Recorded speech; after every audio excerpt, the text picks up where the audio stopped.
Kita lanjutkan kitab Fathul Aziz Al-Qawi bikashfi syubhat al-muhtafilin bil Maulid An-Nabi. Asy-syubhah ar-rabi'ah wal khamsun.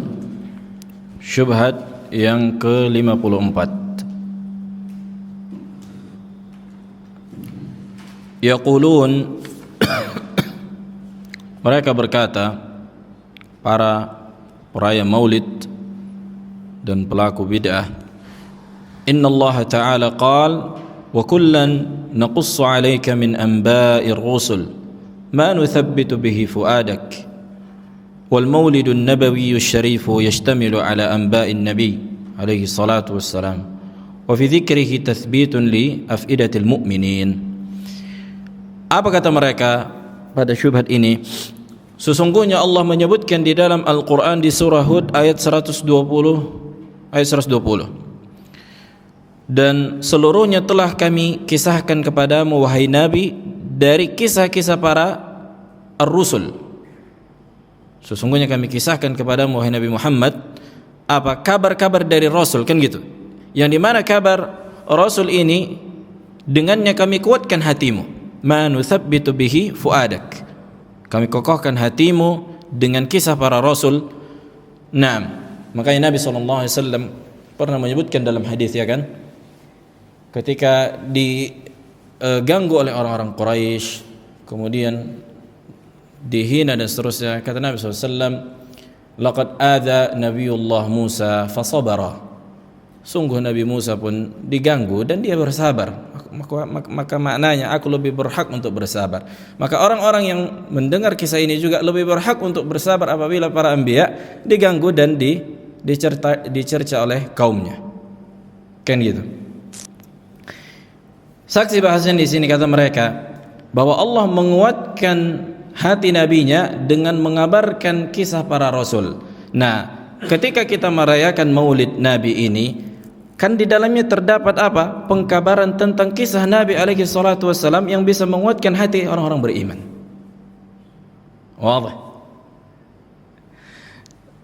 Al-mushkilah al-kubra, masalah terbesar ahlul bidah, apa? Senantiasa mengkhususkan dalil yang umum. Mengkhususkan dalil yang umum. Wadah. Kemarin kita diskusi sama imam masjid orang awam. Di antara syubhatnya kayak gitu. Pengkhususan dalil yang umum. Pengkhususan dalil yang umum. Contohnya doa berjamaah setiap salat. Apa dalilnya? Katanya ud'ullah astajib lakum.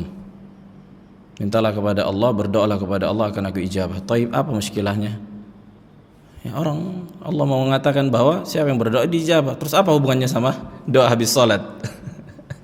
Bahwa Nabi SAW bagaimana setiap selesai salat, kan gitu. Apakah mencontohkan berdoa berjamaah?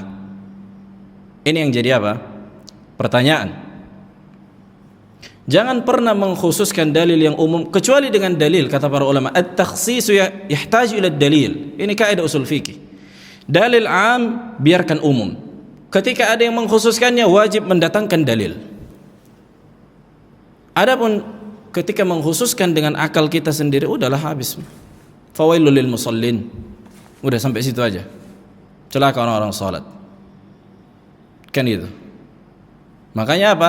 Ada takhsis, ada istitsna, ada pengecualian. Maka ini harus difahami karena istitsna juga di antara bentuk takhsis. Tapi apa? Sifatnya imma istisna muttasil atau munfasil. Nah, dan ini dipelajari di usul fikih. Jadi adapun mengkhususkan, memahami dalil, enggak ada faham usul fikih, enggak ada kaidah fikihiyah, habis malarat. Suka-sukanya lah nanti. Jelas. Ini kan dalil umum bahwa Allah Jalla wa Ala mengkabarkan kepada nabinya bahwa dengan kabar para rasul menguatkan gitu. Terus apa hubungannya dengan ini sehingga kita merayakan apa? Maulid. Kita tanya lagi, kalian ini pernah enggak dicontohkan amalan yang kalian lakukan oleh Nabi dan para sahabat? Kembali ditembak ke amalan para sahabat. Naam. Dan mengingat kisah para anbiya bukan hanya dengan mengkhususkan hari Maulid. Kembali kepada kaidah umum juga kan gitu. Barang siapa yang mengkhususkan sebuah hari dengan sebuah amalan yang tidak ditunjukkan oleh dalil pada pengkhususannya, maka telah jatuh pada penyelisihan amalan Rasul. Itulah yang dikatakan bid'ah. Wa in raghima unfu ay ahad. Nah, kemudian menguatkan hati orang-orang yang beriman bukan hanya sebatas mengabarkan kisah para rasul, tapi berpegang teguh dengan sunnah Nabi sallallahu alaihi wasallam, kan gitu. Berpegang teguh dengan akidah, dengan tauhid, dengan mengamalkan sunnah, mengerjakan yang wajib. Ini dulu yang diberesin. Nah,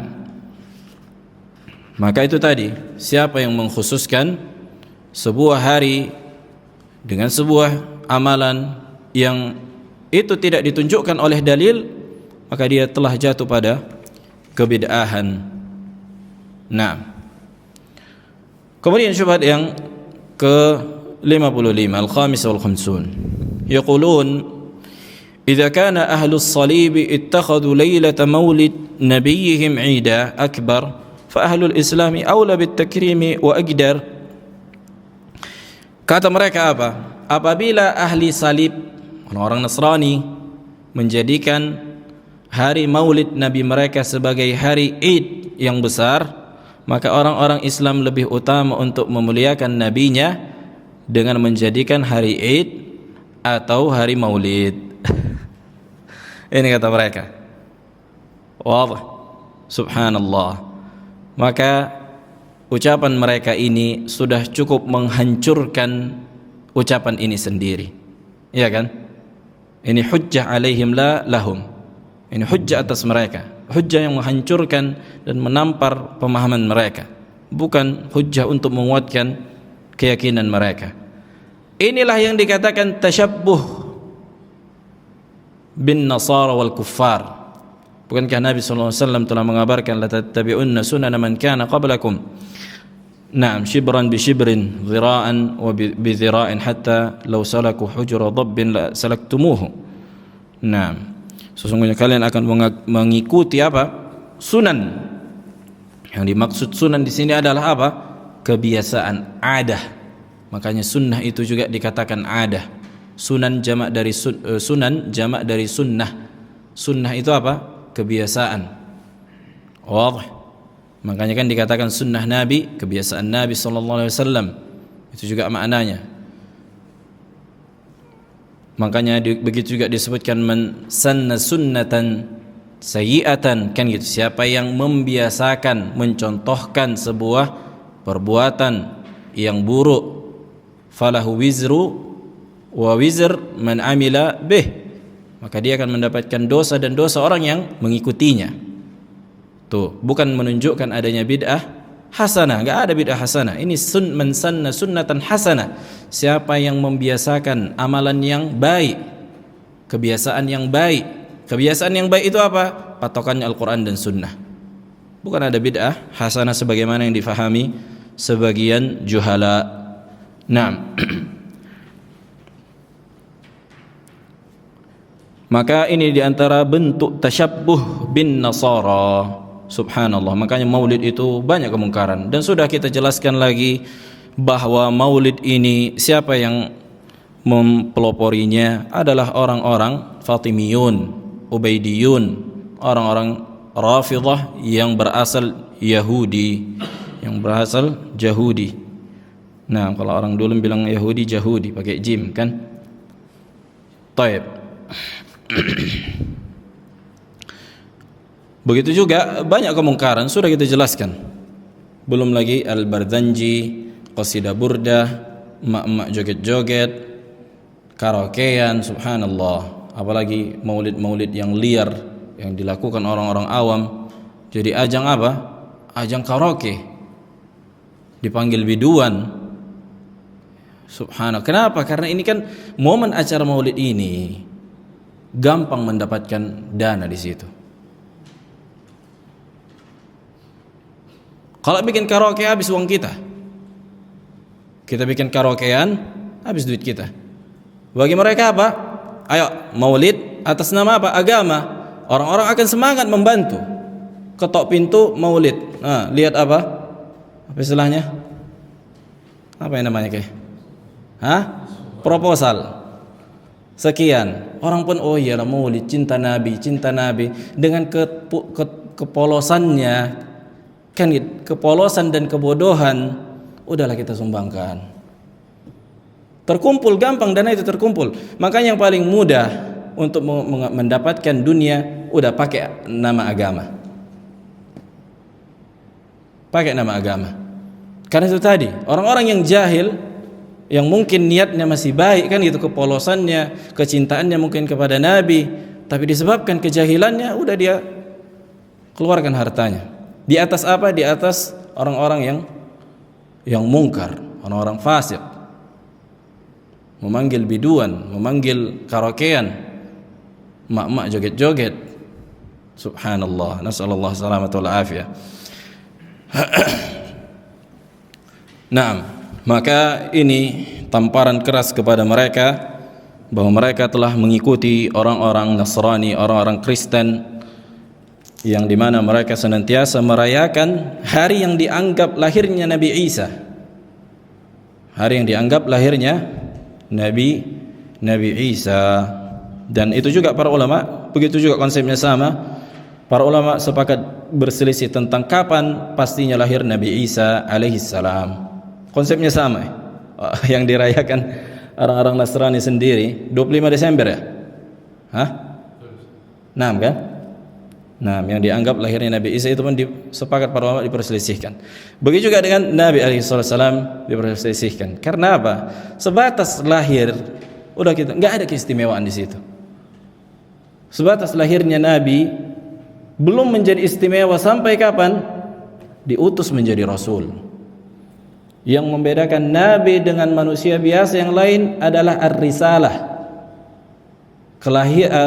kerasulan, ya kan? Yang lebih berhak sebenarnya merayakan hari diutusnya Rasul, lebih berhak. Walaupun ini salah karena nggak ada contohnya juga. Nah, bukan maulid, bukan apa? Maulid. Karena yang kita haramkan bukan cuma maulid Nabi alaihi salatu wassalam, tapi perayaan maulid siapapun. Perayaan maulid diri kita, perayaan maulid siapa lagi? Semua. Mau Nabi, mau kita, semua diharamkan dirayakan karena ini diantara bentuk tasyabbuh bin Nasara. Taib, sedikit lagi. Yaqulun, syubhat yang ke-56. Yaqulun, mereka berkata, inna Jibril alaihi salam amara an-nabiy alaihi salatu wassalam lailatal Isra'i wal Mi'raj an yusalli rak'atain bi bait lahm maulid Isa عليه سلام ثم قال أتدري أين صليت ببيت لحم حيث ولد عيسى عليه السلام. طيب, kata mereka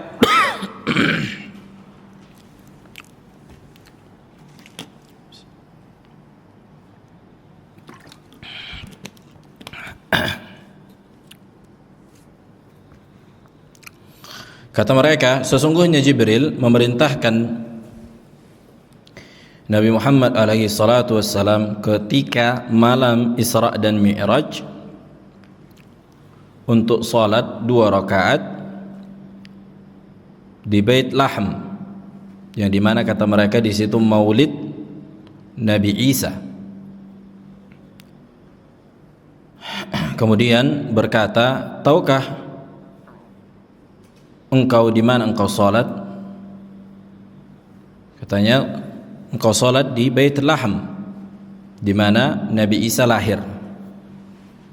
Maka katanya dari sini menunjukkan apa? Bolehnya merayakan acara maulid. Pertama disebutkan para ulama, ada bahath, ada risalah ilmiah menunjukkan juga bahwa Isra dan Mi'raj itu juga diperselisihkan, bahkan sepakat ulama bukan di bulan Rajab. Ada risalahnya, Isra Mi'raj bukan di bulan Rajab. Nah, kemudian jawaban atas syubhat ini, bahwa apa yang datang dari kisah Al-Isra, maksudnya Isra itu kan berjalan, Mi'raj diangkatnya Nabi sallallahu alaihi wasallam ke langit. Bahwa kisah yang menyebutkan bahwa Nabi sallallahu alaihi wasallam salat 2 rakaat di Baitul Laham ini kisah yang batil, yang mungkar. Di antara yang mengingkarinya adalah Al-Imam Ibnu Katsir rahimahullahu taala. Kata Al-Imam Ibnu Katsir, wa fiha gharabatun wa nakaratun jidda. Kisah di mana Nabi sallallahu alaihi wasallam salat 2 rakaat di Baitul Laham ini kisah yang mungkar dan aneh. Berkata Syekhul Islam Ibn Taimiyah rahimahullah, wa qad thabata fi as-sahih anna Nabiy sallallahu alaihi wasallam lamma ata Bait al-Maqdis lailat al-Isra shalla fihi rak'atain wa lam yusalli bi makan ghairihi wala zarahu. Telah valid di dalam hadis yang sahih bahwa Nabi sallallahu alaihi wasallam ketika Isra dari Baitul Haram ke Baitul Maqdis, kan gitu, bahwa Nabi sallallahu alaihi wasallam salat di Baitul Maqdis. Nah, maka tidak pernah dikabarkan bahwa Nabi sallallahu alaihi wasallam salat di Baitul Laham atau yang selain dari itu, atau menziarahi tempat lain. Wa hadithul Mi'raj fihi ma huwa fi sahih, dan hadis yang menunjukkan Mi'raj ini diangkatnya Nabi ke atas langit itu disebutkan di dalam hadis yang sahih. Nah, Sahih Bukhari dan Muslim. Wa fihi ma huwa fi sunan, juga terdapat di kutubus sunan atau fi al-masanid, di dalam musnad. Wa fihi ma huwa dhaif, sebagian hadis yang berkaitan dengan itu ada yang dhaif. Wa fihi ma huwa min al-mawdu'at al-mukhtalifat atau al-mukhtalafat, sebagian lagi hadisnya ada yang palsu. Mithlu ma yarwihi ba'dhum fihi anna Nabiy sallallahu alaihi wasallam qala lahu Jibril, seperti sebagian riwayat yang menyebutkan bahwa Nabi sallallahu alaihi wasallam berkata kepadanya Jibril, hadza qabru abika Ibrahim, ini kuburan nabimu Ibrahim. Lihat, mungkinkah Jibril mengabarkan Nabi, menunjukkan kuburan Nabi Ibrahim. Inzil fasalli fihi, maka silakan ke situ dan salatlah. Wa hadza baitu laham maulid akhika Isa, dan ini yang dikatakan bait laham atau lahim, nah, maulid akhika Isa, di mana tempat lahir saudaramu Isa. Inzil fasalli fihi, dan kesitulah, turunlah dan salatlah di situ. Dan ini hadis yang maudhu'. Wadih. Maka tidak ada hubungannya dengan apa? Dengan acara maulid. Ala fardhi sihhati hadhihi al-qissah min anna an-nabiy sallallahu alaihi wasallam shalla li ajli milad Isa alaihi salam, fal awla bi arbab al-ihtifal bil maulid an yutabi'u ar-rasul alaihi salatu wasallam wa yusallu li Isa alaihi salam yawm maulidihi. Kata beliau di sini, okelah, sekiranya kita terima bahwa kisah ini benar, bahwa Nabi sallallahu alaihi wasallam salat di Bait Al-Lahim, kan itu di tempat di mana katanya kuburan, bahkan ini bertentang secara syariat. Nabi alaihi salatu wasallam melarang untuk salat di kuburan, kan itu, la tusallu ilal qubur, dilarang untuk mengagungkan kuburan, dilarang untuk mengusap-ngusap, atau nah, para ulama melarang apa? Mengusap-ngusap kuburan. Begitu juga Nabi SAW melarang untuk membangun kuburan, melarang memberikan lampu pada kuburan, dilarang meninggikan kuburan. Ini semua apa tujuan syariatnya? Saddad dzari'at syirik, menutup celah supaya apa? Jangan jatuh orang pada kesyirikan. Iya kan? Maka mungkinkah di zaman sekarang ada yang mengatakan, oh bolehnya tabarruk dengan kuburan-kuburan orang-orang saleh? Ini jelas bertentangan dengan maqasid syariah. Maksud dari syariat ini adalah menjaga manusia dari kesyirikan dan dari celah-celah yang mengantarkan pada kesyirikan. Bukan hanya melarang syirik, tapi ditutup segala celah yang mengantarkan pada kesyirikan. Supaya itu tadi, bukan hanya dilarang, kan gitu, supaya dari dan jatuhnya orang pada kesyirikan melalui celah-celah itu. Enggak langsung mungkin apa? Nyemplung, nyungsep ke kuburan, enggak. Tapi apa? Awalnya usap dulu, besok ambil tanahnya, besok ini, besok mungkin mujarab pula kan gitu, berkah kata mereka. Rupanya syaitan yang menipu mereka.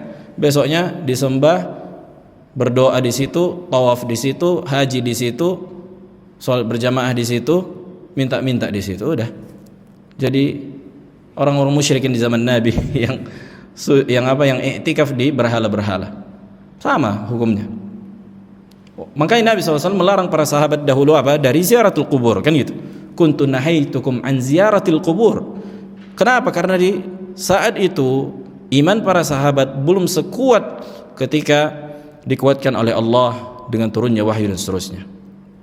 Sekarang sudah di fase Madinah, sudah kuat, Islam sudah tersebar, para sahabat sudah mumpuni imannya, baru Nabi membolehkan, kan gitu. Ala fazuruha, nah fa innaha tudzakkirukum al-akhirah wa fi riwayat tudzakkirukum al-maut. Tujuannya apa? Mengingatkan kematian. Mengingatkan kematian, bukan minta-minta mengalap keberkahan di situ. Taib. Kemudian disebutkan anna bait Lahim kanisatun min kanais an-nasara, bahwa bait Lahim ini atau Lahim na'am, di antara gereja orang-orang Nasara. Laisa fi ityaniha fadilatun 'indal muslimin, maka mendatangi gereja enggak ada keutamaannya. Ya kan, bahkan dilarang seseorang mendatangi tempat-tempat yang di dalamnya terdapat ibadah orang-orang musyrikin dan kufar. Dilarang seseorang mendatangi ibadah atau tempat ibadah orang-orang musyrikin dan kufar. Makanya subhanallah, di antara perkara yang dilarang juga itu datang ke candi-candi, apalagi digunakan, itu masih digunakan, kan gitu, ke pihak Borobudur seterusnya. Nah, bangga berfoto di situ. Maka itu tempat orang-orang itu memviralkan atau mengangkat syariat atau syiar-syiar mereka. Sawa'un kana maulid Isa alaihi salam aw lam yakun hal naj'al al-kanisa hujjatan aidan nahtajju biha. Apakah kita jadikan gereja sebagai hujjah sehingga kita merayakan ulang tahun Nabi alaihi salatu wassalam? Makanya subhanallah, kalau kita lihat hadis-hadis yang bagaimana Nabi SAW menjaga saddud dzari'ah, kan itu, menjaga celah-celah dari kesyirikan dan kekufuran serta sifat berlebihan kepada manusia yang dianggap saleh. Bahwa Nabi SAW juga mengatakan, la tatruni kama ittaratin nasara ibn Maryam, jangan kalian dudukkan aku pada tempat yang tidak aku duduki di situ. Artinya apa? Jangan kalian angkat melebihi derajatku. Sesungguhnya orang-orang sebagaimana orang-orang Nasara mengangkat Isa, faqulu ana abdullah wa rasul, katakanlah aku adalah hamba Allah dan rasulnya. Nah,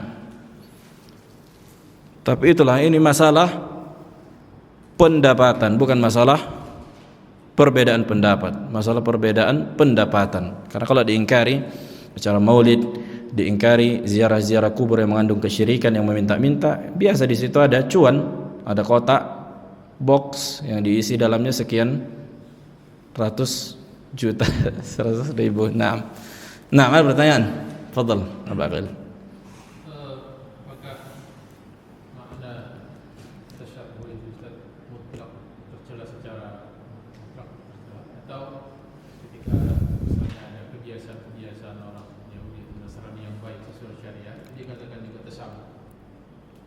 Maksudnya apabila ada kebiasaan orang Yahudi dan Nasrani yang baik, sesuai dengan syariat, apakah itu disebut tasyabuh juga atau mutlak yang buruk aja semua? Wallahu a'lam. Yang pertama disebutkan para ulama, di antara Syekhul Islam Ibnu Taimiyah, dan kitab yang paling rinci membahas masalah tasyabuh, masalah id yang diharamkan, kitab Iqtida Shiratal Mustaqim li Mukhalafati Ashabil Jahim, kitab jalan yang lurus menyelisihi para penghuni neraka, yakni orang Yahudi dan Nasara. Beliau menyebutkan ada pembagian, ada mukhalafah, ada satu lagi tarku pembagiannya. Jadi menyelisihi yang diwajibkan, dan kalaupun ada yang berserikat, misalnya kita usahakan untuk tidak sama dengan Nasara. Wah. Jadi Masalan contohnya apa kita kasih ya? Karena urf tabaan berbeda-beda kan gitu. Ada yang wajib, ada yang mustahab. Wajib meninggalkan yakni tasyabbuh ini wajib, tapi mukhalaf menyelisihi Nasara di semua sisi itu mustahab. Karena menyelisih ini sifatnya lebih apa? Lebih rinci kan gitu. Kalau tasyabbuh ini udah langsung mirip kayak mereka, dan dhabit tasyabbuh itu perkara-perkara yang menjadi kekhususan bagi orang-orang Nasara baik dalam ibadah mereka atau muamalah mereka. Disebutkan dalam hadis bahwa Nabi SAW melarang apa? Memberikan isyarat dengan salam, karena ini diantara kebiasaan Yahudi. Maksudnya memberi isyarat, tidak memberi salam, kan itu gini saja. Tapi kalau assalamualaikum boleh, tapi kalau gini saja nggak pakai salam, kebiasaan Yahudi. Jelas? Nah, insyaallah coba besok ini kita lihat lagi apa contoh-contohnya, karena memang pada kehidupan real sulit untuk mendudukkan masalahnya. Adapun pakaian misalnya sebenarnya hukum asalnya mubah kan gitu, kecuali perkara yang menjadi kekhususan mereka seperti baju Sinterklaas jelas haram, maka ini tasyabbuh kan itu. Kemudian pakai jas apa hukum? Naam, sebagian para ulama, ada sebagian kalau memang budaya itu sudah menyatu maka masih boleh digunakan. Artinya bukan lagi menjadi kekhususan bagi orang-orang kufar. Jadi kaum muslimin pun banyak di Yaman pakai jubah, pakai jas. Masyayikh di sana di Ma'bar, maksudnya enggak semua Yaman utara tentunya karena dingin, di sana pakai jubah, pakai jas. Maka bukan di antara bentuk tasyabbuh. Kemudian dasi, karfatta dalam bahasa Arab. Apakah di antara bentuk tasyabbuh dengan Nasara? Wallahu a'lam. Kalau melihat sejarahnya kadang itu memiliki asal dari orang-orang kafir. Contohnya dasi itu kan ada ujungnya kayak gitu, salib kata Pak. Sebagian ahli sejarah itu salib. Maka butuh di cross check lagi. Kalau itu kalau ada filosofinya, maksudnya latar belakangnya itu disebabkan orang-orang kafir, maka jelas ini lebih ditekankan untuk ditinggalkan. Wallahu a'lam. Subhanakallah bihamdika asyhadu an la ilaha illa anta astaghfiruka wa atubu ilaik.